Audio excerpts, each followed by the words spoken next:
भाषा, लिपि और व्याकरण, लैंग्वेज, स्क्रिप्ट एंड ग्रामर। बच्चों ने अध्यापिका को जन्मदिन की बधाई दी। डॉक्टर ने रोगी को महत्वपूर्ण बातें समझाईं। माँ ने नानी को पत्र लिखा। बच्चों, पहले चित्र में बच्चों ने अध्यापिका को बोलकर बधाई दी। अध्यापिका ने सुनकर धन्यवाद कहा।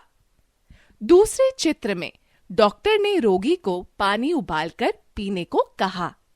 रोगी ने सिर हिलाकर हाँ में उत्तर दिया।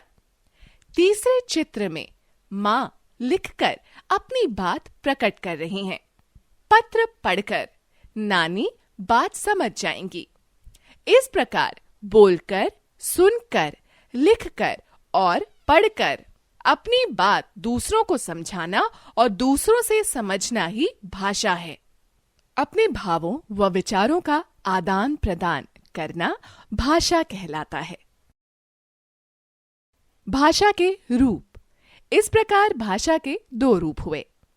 पहला मौखिक भाषा, दूसरा लिखित भाषा। मौखिक भाषा, जब हम बोलकर अपने भाव प्रकट करते हैं और सुनकर दूसरों के भाव जानते हैं तो उसे मौखिक भाषा कहते हैं। लिखित भाषा, जब हम अपने भावों या विचारों को लिखकर प्रकट करते हैं और दूसरों के भावों या विचारों को पढ़कर समझते हैं तो उसे लिखित भाषा कहते हैं। मातृभाषा, हम परिवार में माता पिता के साथ बचपन से जिस भाषा का प्रयोग करते हैं वह हमारी मातृभाषा कहलाती है। राष्ट्रभाषा, देश के अधिकांश भाग में बोली जाने वाली भाषा राष्ट्रभाषा होती है। हिंदी हमारी राष्ट्रभाषा है। राजभाषा, देश में कार्यालयों में जिस भाषा में कामकाज होता है उसे राजभाषा कहते हैं। हिंदी हमारी राजभाषा है। भारतीय संविधान के अनुच्छेद 343 के अनुसार 14 सितंबर 1949 को हिंदी को भारत की राजभाषा के रूप में स्वीकार किया गया। इसलिए 14 सितंबर को प्रतिवर्ष हिंदी दिवस मनाया जाता है।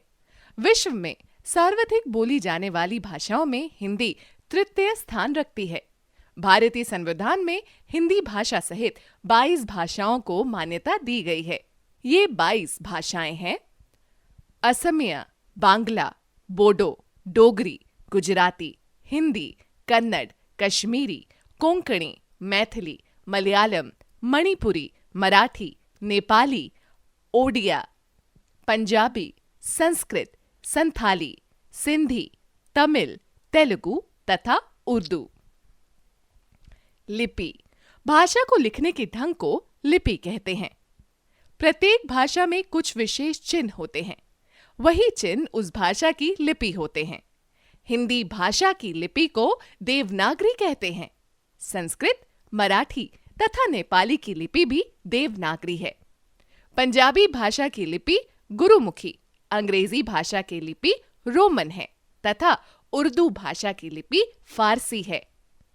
बोली, आम बोलचाल की भाषा जो किसी स्थान विशेष में बोली जाती है उसे बोली कहते हैं।